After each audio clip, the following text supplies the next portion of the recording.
गुज़िश्ता हफ्ते पाकिस्तान की top universities में से एक कायद-ए-आज़म यूनिवर्सिटी में होली का त्यौहार का जश्न मनाया गया। ये त्यौहार हिंदू तलबा की तरफ से मनाया गया, जिसमें मुख्तलिफ मज़ाहिब से ताल्लुक़ रखने वाले तलबा ने हिस्सा लेकर पाकिस्तान में सकाफ़ती और मजहबी रवादारी का पैगाम दिया। मगर इस तकरीब के कुछ दिन बाद हायर एजुकेशन कमीशन की एग्जीक्यूटिव डायरेक्टर शाइस्ता सुहेल ने एक मुबहम नोटिफिकेशन जारी किया, जो ना सिर्फ मंतक पर पूरा नहीं उतरता बल्कि मजहबी रवादारी, सकाफ़त, तालीम और बराबरी की बुनियाद पर शहरियों की शराकत के हवाले से रियासती सोच की अक्कासी करता है। उस दकियानूसी सोच की अक्कासी करता है जिसने इस जदीद दुनिया में पाकिस्तान को बिल्कुल आइसोलेट करके रख दिया है। हायर एजुकेशन कमीशन की तरफ से जारी करदा नोटिफिकेशन में कायद-ए-आज़म यूनिवर्सिटी का नाम नहीं लिया गया, मगर ये नोटिफिकेशन कायद-ए-आज़म यूनिवर्सिटी में होली की तकरीब के कुछ दिन बाद जारी हुआ है। और हमने ये नोटिफिकेशन जारी करने वाली हायर एजुकेशन कमीशन की एग्जीक्यूटिव डायरेक्टर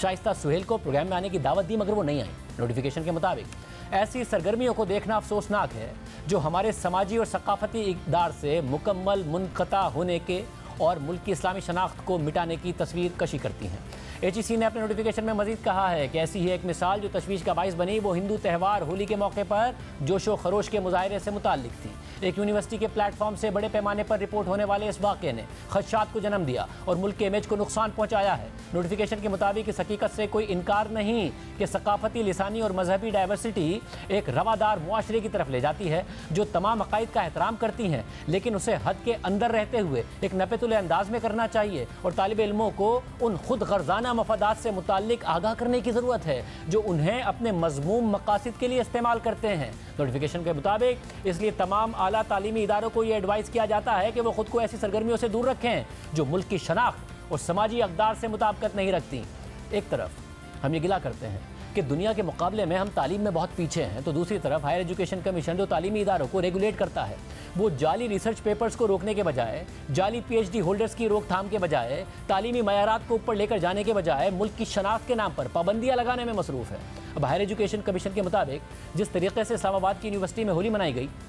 वो हमारी कौमी शनाख्त को मिटाती है, मगर शायद मुल्क के आला तालीमी इदारों को रेगुलेट करने वाले इदारे हायर एजुकेशन कमीशन को ये अंदाज़ा नहीं है कि हिंदू भी बिल्कुल उसी तरह पाकिस्तान के शहरी हैं जिस तरीके से मुसलमान उसके शहरी हैं, और हिंदू बिरादरी के त्यौहार, उनकी सकाफ़त, उनकी ज़बान और उनके रस्म व रवाज भी पाकिस्तानी शनाख्त का हिस्सा हैं। तो उनके त्यौहार को मनाना कैसे मुल्क की शनाख्त को मिटाने के मुतरादिफ है। जब हिंदू इंतहा पसंद नरेंद्र मोदी जैसे वज़ीर आज़म भारतीय पार्लियामेंट में कुरान की तिलावत सुनते हुए नज़र आते हैं तो हम उस पर खुशी का इजहार करते हैं, लेकिन कायद-ए-आज़म यूनिवर्सिटी के वो तलबा जो एक दिन खुलकर एक त्यौहार मना रहे थे, उनके हवाले से हम कहते हैं कि वो मज़मूम मकासद के लिए इस्तेमाल हो रहे हैं। जब मगरबी ममालिक का कोई सदर या वज़ीर आज़म इस्लामी त्यौहार मनाता है तो हम फ़ख्र करते हैं, खुश होते हैं। जब अमरीकी सदर ट्रंप वाइट हाउस में अफ्तार का डिनर करते हैं, एहतमाम करते हैं, तो हम खुशी का इजहार करते हैं। लेकिन जब हमारे अपने ही मुल्क में अपने हिंदू शहरियों का एक त्यौहार मनाया जाता है तो हम उसे मुल्क के इमेज को नुकसान पहुँचाने के मुतरादिफ करार देते हैं। क्या ये हमारी शनाख्त को बचाने का तरीका है या ये मुनाफ़क़त और अदम तहफ़्फ़ुज़ की अक्कासी करता है? साथ ही सबसे आम सवाल यह है कि किसी इदारे या किसी ब्रोकरेट को ये इजाज़त किसने दी है कि वो अपनी सोच के मुताबिक समाजी इक़दार की तारीफ़ करके और मजहबी उसूलों की तारीफ़ करके किसी चीज़ पर पाबंदी लगा दे या बग़ैर किसी बहस के आमराना तरीक़े से एक नोटिफिकेशन के ज़रिए उसे महदूद कर दे? और हायर एजुकेशन कमीशन कैसे ये डिक्टेट कर सकता है कि मुल्क की शनाख्त क्या है, मुल्क की समाजी अक़दार क्या है, मजहबी रवादारी कितनी और क्या होनी चाहिए? मगर बात इस नोटिफिकेशन तक महदूद नहीं है, बल्कि उस रियासती रवैये की है जो चंद लोगों के मिजाज और नज़रियात के तहत चलता है, जिसने इस मुल्क की सियासत, इस मुल्क की मईशत, इस मुल्क की सकाफ़त को तबाह करके रख दिया है। जब भी इस मुल्क के एक मखसूस तबके को अपने मफादात और नज़रियात के तहत कोई चीज़ बुरी लगती है तो वो मुआशरती इक़दार और मजहबी उसूलों का नाम लेकर उस पर पाबंदी लगा देते हैं। तालीम का रोना रोते हैं मगर सोचने पर मजबूर करने वाली किताबों पर पाबंदी लगा देते हैं, और फिर उस घुटन ज़दा माहौल से जब मुआशरे में शिद्दत पसंदी फैलती है तो फिर हम उस शिद्दत पसंदी और इंतहा पसंदी का रोना रोते हैं। और फिर उस इंतहा पसंदी के ख़िलाफ़ जब मलाला यूसुफ़ज़ई जैसी लड़की मुज़ाहमत की शक्ल इख्तियार करती है तो हम उसे एजेंट करार दे देते हैं। वो जब किताब लिखती है जिसे दुनिया भर में पजीराई मिलती है, पढ़ा जाता है, सराहा जाता है, तो कुछ अनासिर हमारे मुल्क में उसके ख़िलाफ़ भी प्रोपेगेंडा करते हैं और उस पर पाबंदी लगाने की कोशिश करते हैं। दुनिया की सैर व सयाहत और तफरीही इंडस्ट्री को हम रश की निगाह से देखते हैं, लेकिन अपने मुल्क में उसे पनपने की इजाज़त नहीं देते। फिल्में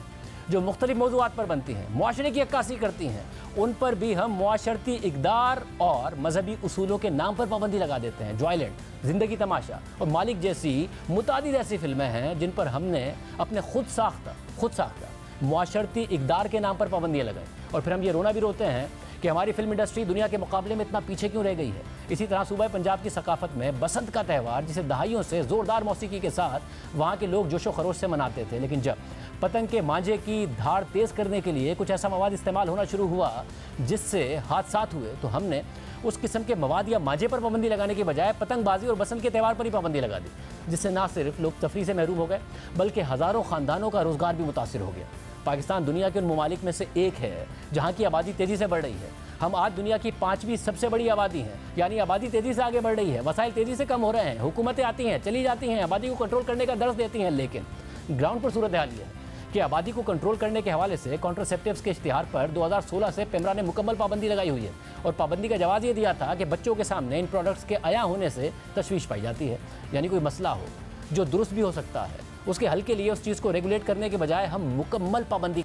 लगा देते हैं। दुनिया भर में ऐसे इश्तिहारात को रेगुलेट किया जाता है, मगर हमने इस पर ब्लैंकेट पाबंदी आयद कर दी है। सिर्फ यही नहीं, रवा साल फरवरी में इस्लामाबाद के F9 पार्क में एक खातून के साथ रेप हुआ, जिसे मीडिया ने रिपोर्ट भी किया, लेकिन पेमरा ने उसकी कवरेज पर पाबंदी लगा दी और ये जवाब दिया कि कुछ चैनल्स में मुतासरा खातून की शनाख्त जाहिर की गई है, इसलिए इसकी कवरेज पर ही पाबंदी लगा दी जाती है। यानी शनाख्त जाहिर करने वाले मीडिया चैनल्स के खिलाफ कार्रवाई करने के बजाय एक अफसोसनाक वाक़े पर रिपोर्टिंग से ही रोक दिया गया, जिससे ना सिर्फ इदारों पर उठने वाले सवालात रुक गए बल्कि अवाम तक मालूमात पहुँचने का अमल भी रुक गया और काम हो गया। इसी तरह हमारे मुल्क में लोग सऊदी अरब जैसे मुल्क की मिसालें देते हैं, वहाँ के इस्लामी इक़दार की तारीफ़ें करते हैं, लेकिन सऊदी अरब जब खुले मुआशरे की तरफ बढ़ रहा है, तफरीही मामलात पर पाबंदियाँ ख़त्म कर रहा है, टेक्नोलॉजी की तरफ बढ़ रहा है, जिद्दत की तरफ बढ़ रहा है, तो हम मज़ीद पाबंदियों पर पाबंदियाँ लगाकर ख़ुद को बैनिस्तान का लक़ब दे रहे हैं। हम मजबूत मईशत की बात करते हैं, लेकिन सस्ते दामों पर जब कोई चीज़ हमें अपने हमसाया मुल्क से मिलती है तो हम अपने सियासी मामलात की वजह से दरामदात पर पाबंदियाँ लगा देते हैं। चीन और भारत में लड़ाई रहती है, तिजारत भी चलती है, मगर हमारे यहाँ ये बहुत बड़ा सियासी मसला बन गया है। इसी तरह हम IT सेक्टर को आगे बढ़ाने की बात करते हैं, लेकिन आए रोज़ किसी प्लेटफॉर्म पर पाबंदी लगा देते हैं, इंटरनेट सर्विसेज मुअत्तल कर देते हैं, यूट्यूब, ट्विटर, फेसबुक की सर्विसेज मुअत्तल कर देते हैं। और ये सब कुछ कभी हम कौमी सलामती के नाम पर करते हैं, कभी समाजी और इस्लामी इक़दार के नाम पर करते हैं, बगैर ये सोचे कि इस्लाम तो एक ही है। मगर दुनिया में कितने ऐसे इस्लामी ममालिक होंगे जिनकी मजहबी या सकाफती शनाख्त एक जैसी है। अरब के इस्लामी ममालिक की शनाख्त एशिया के इस्लामी ममालिक से मुख्तलिफ है और तुर्किया की शनाख्त उसके पड़ोसी ममालिक से मुख्तलिफ है। अफ्रीकी इस्लामी ममालिक की शनाख्त इन सबसे मुख्तलिफ है, मगर कभी इस्लामी शनाख्त का सहारा लेकर तो कभी कौमी शनाख्त का सहारा लेकर हम पाबंदियाँ पर पाबंदियाँ लगाए जा रहे हैं और पीछे जाए जा रहे हैं। इजाज़त दीजिए। अल्लाह।